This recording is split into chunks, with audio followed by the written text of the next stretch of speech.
19वीं सदी के लोगों ने अपनी जिंदगी में एक ऐसी जंग भी देखी थी जो 10-20 साल नहीं बल्कि सिर्फ और सिर्फ 38 मिनट्स तक चली थी। हिस्ट्री में ऐसा पहली बार हो रहा था कि किसी जंग की खबर कहीं तक पहुंचने से पहले ही जंग खत्म हो गई।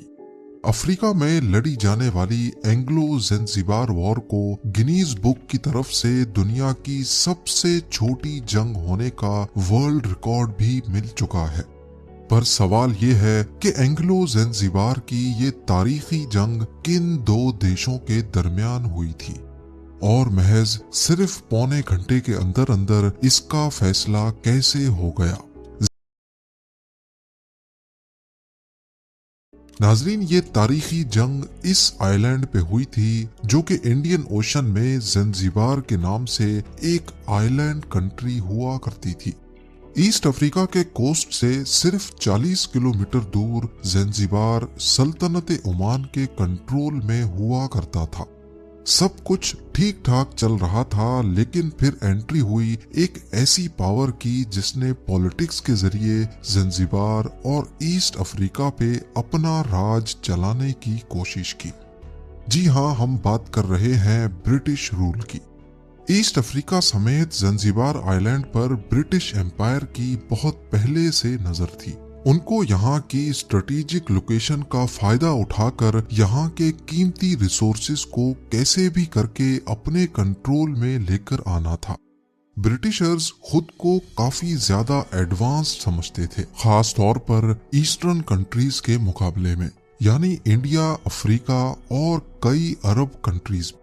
लेकिन क्योंकि ज़ंजीबार आइलैंड ओमान के कंट्रोल में था और ब्रिटिशर्स का ये ख्वाब तब तक पूरा ना हो पाता जब तक इसको ओमानी एम्पायर के कंट्रोल से बाहर ना निकाला जाए। उस वक्त ओमान के सुल्तान सैयद बिन सुल्तान थे। ये एक बहुत ही निडर, अपने असूलों पर किसी तरह का भी समझौता नहीं करते थे।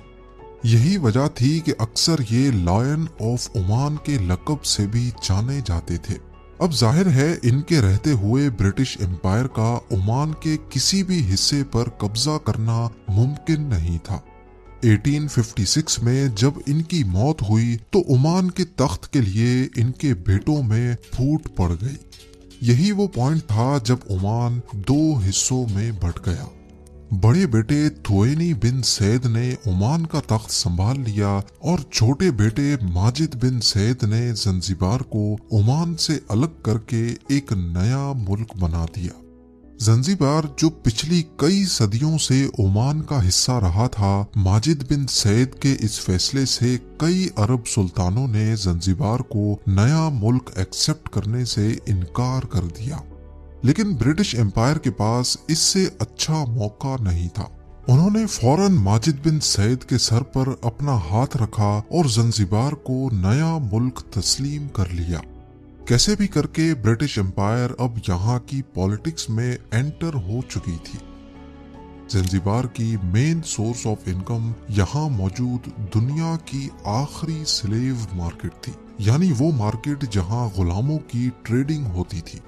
गुलामों को अफ्रीका के मेन लैंड से ज़ंजीबार आइलैंड तक रस्सियों से बांधकर लाया जाता था। शिप में अक्सर गुलाम अपनी रस्सियां खोलकर इंडियन ओशन में कूद जाते थे। कई बीमार पड़ जाते थे और कई सिर्फ 40 किलोमीटर के छोटे से सफर के दौरान ही घुटकर मर जाते थे। उनकी लाशों को बेदर्दी से समंदर में फेंक दिया जाता था। ज़ंजीबार में मौजूद गुलामों की मार्केट में इनको बेचा जाता था। यहाँ छोटे छोटे सेल्स में कई सौ गुलामों को थोड़ी सी हवा और बिना खाने पीने के बंद रखा जाता था। गुलामों की बोलियां ऐसे लगती थीं कि पहले उनको लाइन से खड़ा करके दरख्तों के साथ बांध दिया जाता था और फिर हर किसी को जोर जोर से कोड़े मारे जाते थे। जिसमें बर्दाश्त ज्यादा होती थी और वो कोड़े खाने के बाद भी रोता या चिल्लाता नहीं था, उसके दाम ज्यादा लगते थे। साल गुजरते गए और ज़ंजीबार के सुल्तान भी बदलते गए। उनका main income source slave market और सबसे बढ़कर ब्रिटिशर्स की सपोर्ट भी हासिल थी। सुल्तान के लिए जंजीबार में एक आलीशान महल बनाया गया जो कि बिल्कुल सी फ्रंट पे था। इस महल में सुल्तान के लिए हर वो फैसिलिटी थी जिसको उस वक्त इमेजिन करना भी पॉसिबल नहीं था। सबसे बढ़कर ये पैलेस ईस्ट अफ्रीका में वो पहली बिल्डिंग थी जिसमें इलेक्ट्रिसिटी कनेक्शन मौजूद था। इस महल में ज्यादातर लकड़ी का काम हो रखा था और इसमें मौजूद तमाम बिल्डिंग्स एक दूसरे से ब्रिज के जरिए कनेक्टेड थी।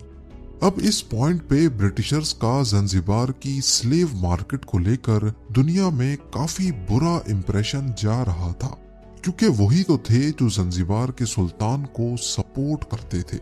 लिहाजा उन्होंने जंजीबार के सुल्तान पर प्रेशर डाला कि वो स्लेव मार्केट को बंद कर दे। काफी कोशिशों और एग्रीमेंट्स के बाद 1873 में दुनिया की आखिरी स्लेव मार्केट को हमेशा हमेशा के लिए बंद कर दिया गया। इस सब में एक बात तो क्लियर थी कि ब्रिटिश का जंजीबार पर कंट्रोल काफी मजबूत होता जा रहा था। फास्ट फॉरवर्ड करके चलते हैं 25 अगस्त 1896। जंजीबार के प्रो ब्रिटिश सुल्तान की अचानक मौत हो जाती है। उनको अपने ही कजन खालिद बिन बरगश ने जहर देकर मारा और जंजीबार का सुल्तान बनकर बैठ गया, वो भी बिना ब्रिटिशर्स की मर्जी के, क्योंकि ब्रिटिशर्स चाहते थे कि अगला सुल्तान भी उनकी ही मर्जी का बने और इस काम के लिए उन्होंने हमूद बिन मोहम्मद को चुना था। ब्रिटिशर्स को खालिद बिन बरगश की साजिश का इल्म हुआ तो उन्होंने उसके महल में एक पैगाम भिजवाया जिसमें सीधी सीधी धमकी थी। धमकी में बोला गया कि 27 अगस्त सुबह 9 बजे तक महल खाली हो जाना चाहिए। जंजीबार के नए सुल्तान खालिद ने अपनी फोर्स इकट्ठी की और महल में खुद को बंद कर दिया। धमकी के साथ ही जंजीबार आइलैंड को ब्रिटिश नेवी की शिप्स ने चारों तरफ से घेर लिया। अगली 2 रातें महल में काफी टेंशन रही। 27 अगस्त की सुबह 8 बजे यानी अल्टीमेटम खत्म होने से 1 घंटा पहले ब्रिटिश काउंसिल के पास सुल्तान की तरफ से एक पैगाम आया जिसमें लिखा था कि वो बातचीत से मामले को खत्म करने के लिए तैयार हैं।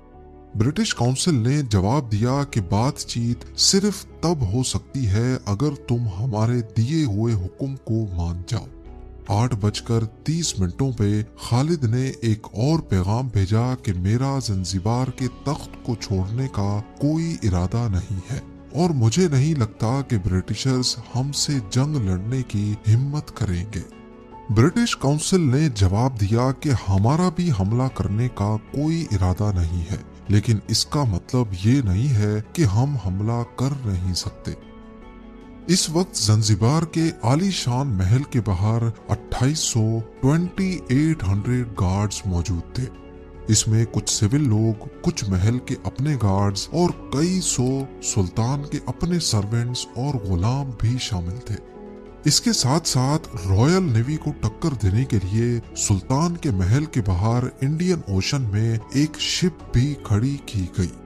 ये उस वक्त 32,000 पाउंड्स की HHS ग्लासगो रॉयल यार्ड थी, जो 1873 में क्वीन विक्टोरिया की तरफ से ही जंजीबार के सुल्तान को गिफ्ट की गई थी। इसके अलावा जंजीबार की 2 स्टीम बोट्स भी ब्रिटिश रॉयल नेवी को टक्कर देने के लिए मौजूद थी। ठीक 9 बजे जब सुल्तान को दिया गया अल्टीमेटम खत्म हुआ तो ब्रिटिश नेवी की 2 क्रूजर शिप्स, 3 गन बोट्स और 150 मरीन्स आइलैंड की तरफ बढ़ना शुरू हुए। याद रहे कि इन 150 लोगों का मुकाबला सुल्तान के 2800 गार्ड्स के साथ था। ठीक 9:02 पे तीनों गन बोट्स रैकून, थ्रश और स्पैरो ने महल पे अंधाधुंध फायर खोल दिए। पहले ही हमले में महल के अंदर 12 पाउंडर कैनन को तबाह कर दिया गया। हमले में सुल्तान की रॉयल यार्ड HHS ग्लासगो को भी एक ही झटके में तबाह कर दिया गया, लेकिन क्योंकि वो हार्बर पे ही खड़ी थी जहां पानी कम था, इसीलिए उसका ऊपर वाला हिस्सा पानी के बाहर था। ग्लासगो के क्रू ने फौरन ब्रिटिश फ्लैग दिखाकर खुद को सरेंडर कर दिया। ब्रिटिशर्स का प्लान था कि सुल्तान खालिद बिन बरगश को अरेस्ट करके उसको इंडिया लेकर जाएंगे, लेकिन पहले ही फायर पर सुल्तान अपने दूसरे अरब साथियों के साथ चोरी छुपे महल से फरार हो गया। सुल्तान की 2800 की आर्मी में से 500 सोल्जर्स हैवी बम्बार्डमेंट की वजह से मारे गए। ब्रिटिश नेवी ने टोटल 500 शेल्स, 4100 मशीन गन के राउंड्स और 1000